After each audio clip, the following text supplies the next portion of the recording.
ওই তো সেই জরুল। আশ্চর্য, ঠিক যতটা বড় সৌনকের জন্মদাগ ছিল ততটাই বড়, অবিকল একরকম।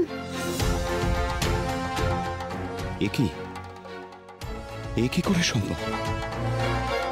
শহরের বাবুর তো এমন কোনো জরুল ছিল না, তার মানে উনি শহরের বাবু নন। আমি বলেছিলাম না, এ আমার স্বামী ছাড়া আর কেউ নয়। আমি যার সাথে এত বছর সংসার করেছি, আমি তার ছোঁয়াটুকু চিনব না?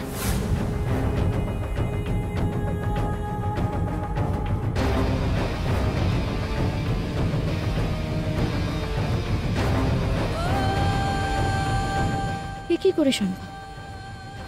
এমন কোনো জন্মদাগ তো আমার শহরের বাবুর গায়ে ছিল না। না না, এ হতে পারেনি। আমি আমার শহরের বাবুরে চিন্তা এত ভুল করলাম কি করে?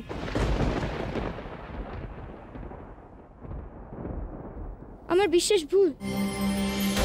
এইভাবে যে মা সিদ্ধেশ্বরী আমার পথ থেকে এত দূরে নিয়ে এলেন, তারও কোনো মানে নেই।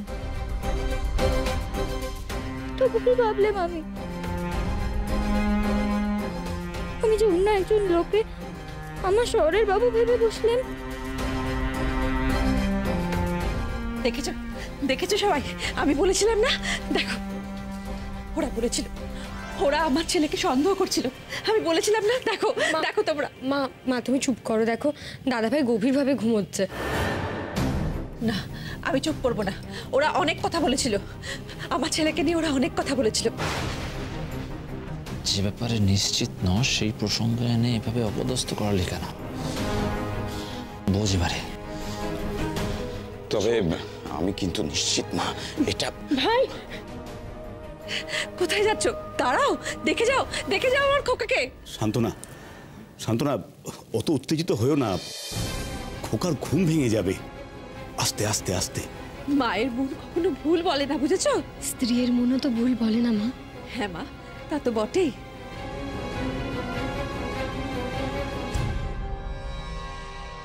আমি তো জানতাম ওই হাত আমার, কি করে হলো এটা?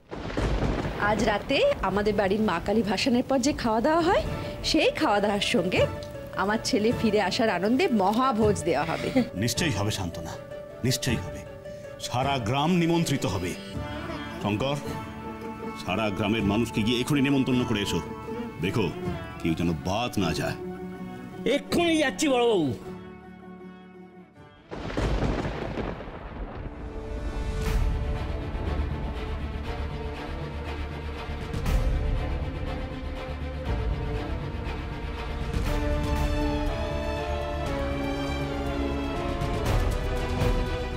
আমি তো জানতাম ওই হাত আমার, কি করে হলো এটা?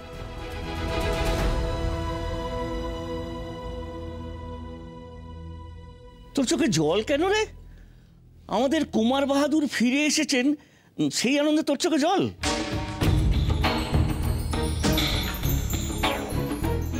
সেই আনন্দে তো আমার চোখে জল আসবেই শঙ্কর কাকা। আমিও তো এখন তোমাদেরই একজন। শুধু ভাবছি আমার হারিয়ে যাওয়া স্বামী, তারে যে কবে ফিরে পাবো তারে।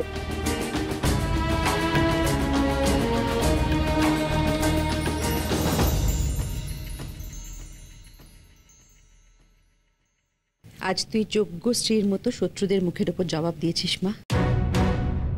আজ আমরা আবার নিশ্চিত হলাম তোর সঙ্গে খোকার বিয়ে দিয়ে আমরা কোনো ভুল করিনি। হ্যাঁ বৌমা, তোমার শাশুড়ি মা কিন্তু একদম ঠিক কথা বলেছেন। এইভাবে নিজের হাতে শক্ত করে নিজের সংসারের রাশ টেনে ধরতে না পারলে কিন্তু শত্রুরা মাথার উপর উঠে নাচবে। এটা মনে রেখো, কেমন? শান্তনা, চলো এবার আমরা যাই। আয় মা।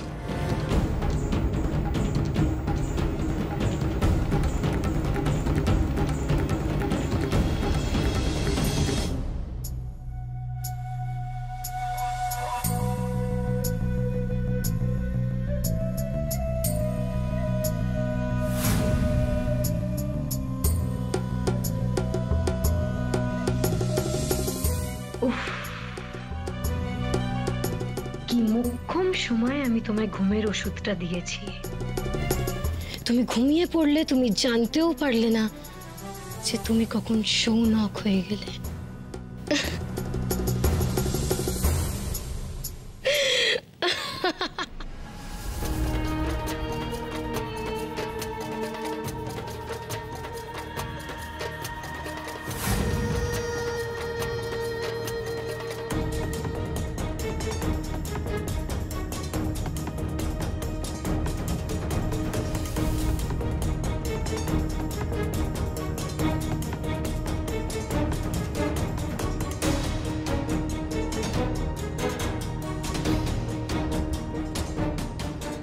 কি হলো, ভয় পাচ্ছ কেন?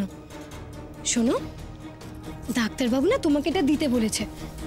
তোমার তো শরীরটা ভালো নেই না, আমি যদি ইনজেকশনটা তোমায় না দিই তাহলে কিন্তু তুমি একদম সুস্থ হবে না।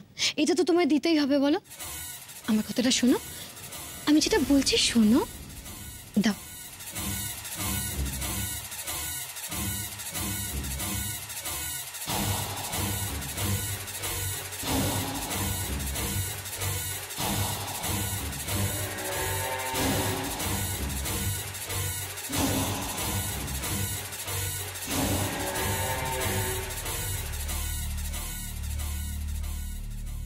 দেখি কি হয়েছে, শরীর খারাপ লাগছে? তুমি একটু শো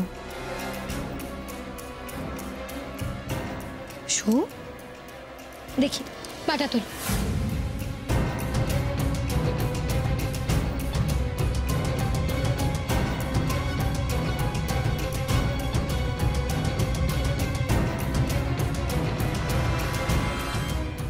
ঘুম পাড়ানি মাসি পিসি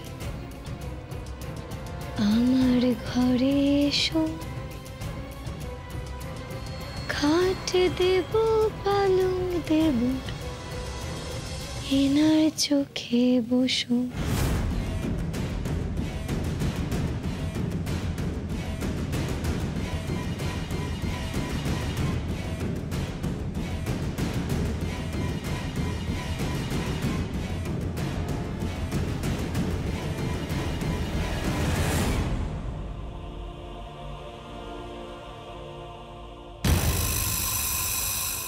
পরপুরুষ, তুমি যে ঘুমিয়ে পড়লে আর আমিও তোমার জন্মদাগটা মানে তোমার জুরুলটা এঁকে দিলাম, ঠিক যেমনটা সৌনকের ছিল। আহারে পরপুরুষ, তিলোত্তমা রায় চৌধুরী বাড়ির বউ, সে তোমার সাথে এক ঘরে থাকবে কি করে? তিলোত্তমার নিজের স্বার্থে সব করতে পারে, এত বড় মন তিলোত্তমার যে পর পুরুষ কখন আপন পুরুষ হয়ে যায়।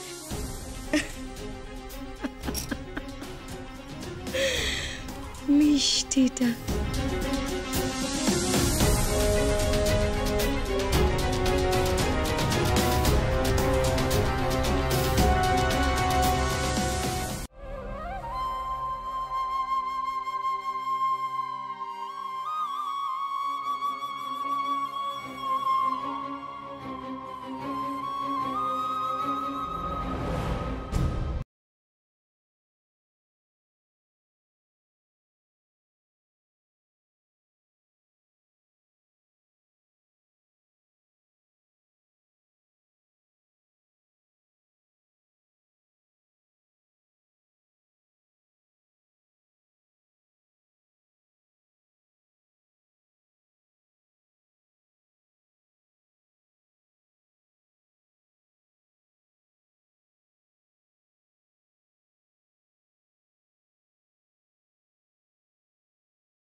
করে হলো এটা? আমি আমি আমার শহরের বাবুরের চিন্তা এত ভুল করলাম, এত ভুল।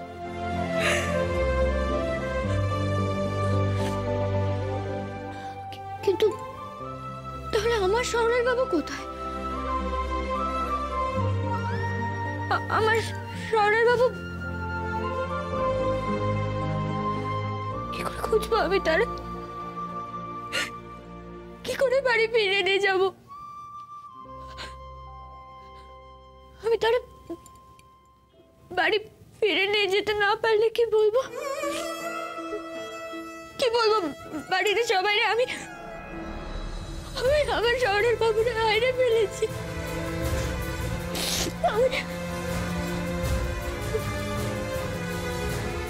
আমার শহরের বাবু আমায় একা ফেলে চলে গেছে।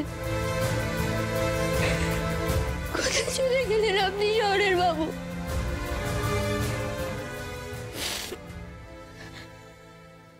আমি এখন কারেন্টে বাঁচবো? কিনে বাঁচবো আমি? একা থাকবে বিন্দি, একা থাকবে। আপনি জানেন না আপনার বিন্দি একা থাকতে পারে না, জানেন না? একা একা ছেড়ে দিয়ে চলে গেলেন বিন্দি।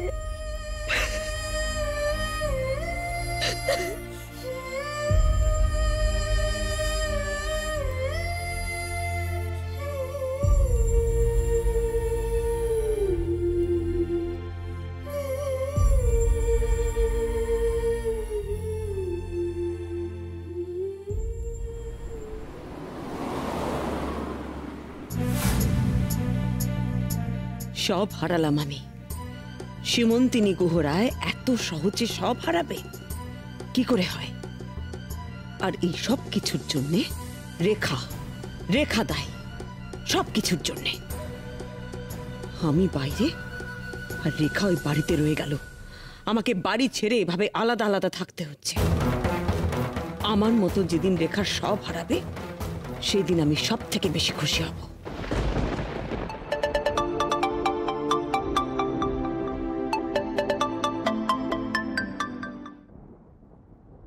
হ্যালো। হ্যালো ম্যাডাম, চিনতে পারছো? কে বলছেন? তুষার রায়চৌধুরী নামটা মনে পড়ে? তুষার? এত বছর পর? কেন, অতীতকে মনে করায় কোনো অন্যায় আছে নাকি? ইন্টারেস্টিং। অতীতের কথা মানে কি ও রেখার কথা বলতে চাইছে? আর তাছাড়া শালীরা কখনো অতীত হয় না। সেই একদম ঠিক বলেছ। বউ তো তোমার অতীত বটেই, তবে সে এখন অন্য একজনকে বিয়ে করে সুখে সংসার করছে। তার কথা শুনলে তোমার ব্যথা বাড়বে, আর সে খুব একটা তোমাকে পাত্তা দেবে বলেও আমার মনে হয় না। রূপরেখা আবার বিয়ে করেছে? একবার নক করেই দেখি না। অবশ্য যদি তুমি সাহায্য করো, মানে রেখার ফোন নাম্বার আর অ্যাড্রেসটা যদি। আমি খুব একটা ভগবান মানি না, কিন্তু একটু আগেই তো জাস্ট ভাবলাম চোখের সামনে ওই রেখার সংসারটা ভাঙতে দেখলে খুব মজা হবে। ও মাই গড, সেটাই হতে চলেছে। বাবা, সীমন্তিনী গুহরায়ের ভাবনার জোর এত? হ্যাঁ নিশ্চয়ই, কেন না। তুষার, তুমি একটা নম্বর লিখে নাও। Just a minute. হ্যাঁ বলো।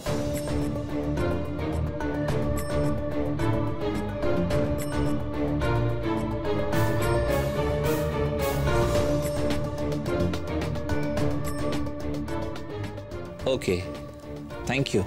ওয়েল, পুরনো বউয়ের সাথে যোগাযোগের কারণটা কি জানতে পারি? দামি, কারণটা খুবই দামি।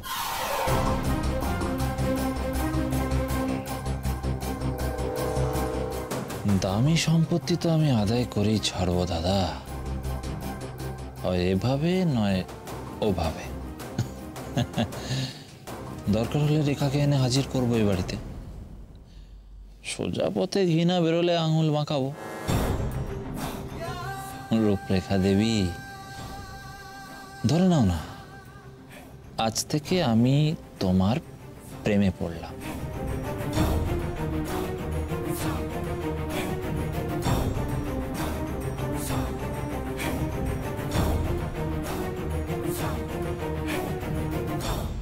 দেখ, খোকার জন্য আমি নতুন ধুতি আর জামা কিনে এনেছি। কেমন লাগছে আমার খোকাকে? তোমার ছেলেকে আমি কখনো খারাপ বলতে পারি? সেই উফ, কি ডায়লগ দিলি রে তিলোত্তমা। তোকে এতেই মাত করতে হবে শাশুড়িকে। মিঠি মিঠি বাত শাশুড়ি কুপকাত। মিষ্টিটা আর কারো নজর লাগতে আমি দেব না। কি হলো? কিছু না, কিছু হয়নি।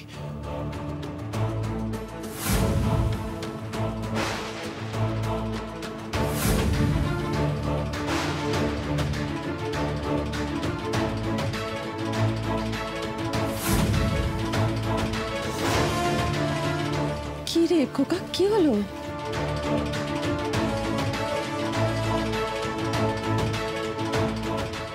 কি হয়েছে খোকা? কিছু বলবি?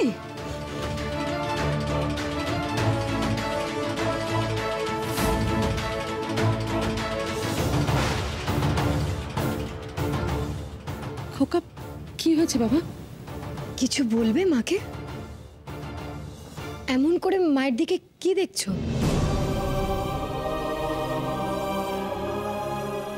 দেখুন,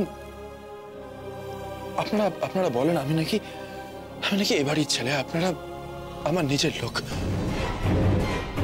কিন্তু আপনাদের দেখতে চেনা কেন মনে হয় না বলতে পারেন?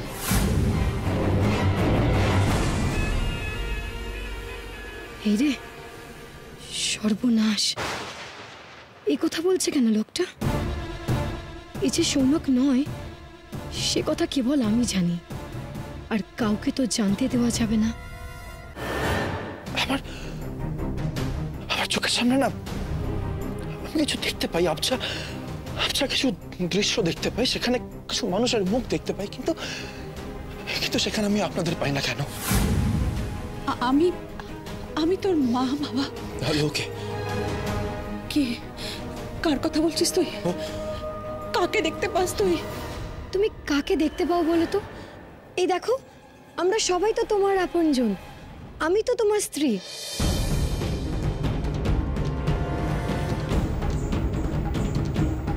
আমি তাহলে কি?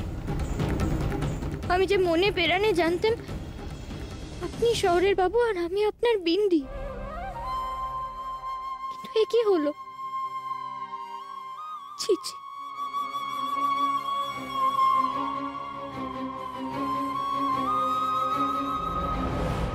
একা একা দাঁড়িয়ে তুই কি ভাবছিস বলতো?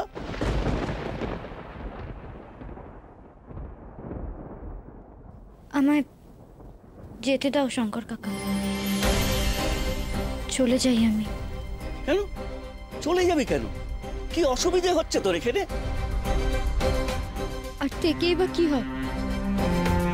যার জন্য এখানে এসেছিলেন তিনি তো থাকেননি এই বাড়িতে।